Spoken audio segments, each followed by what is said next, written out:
The verse is simply saying Kundala Shri.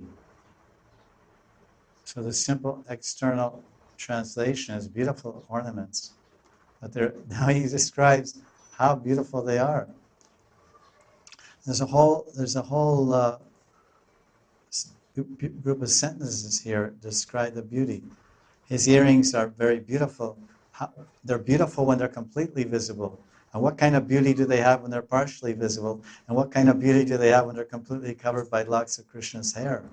And what type of beauty and what type of lila is being revealed when Krishna's earrings are totally stationary, non-moving, and when they're slightly moving or completely agitated.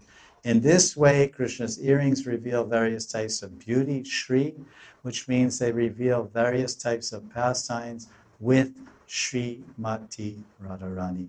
Because Shri is beauty, and Shri is opulence, and beauty and opulence combined in a form which is the Lila Shakti of Krishna, is Radharani, and he engages in Lila with Radharani. So this verse and these descriptions will go there. When Krishna smiles and laughs, his cheeks become obscured by the widened corners of his mouth.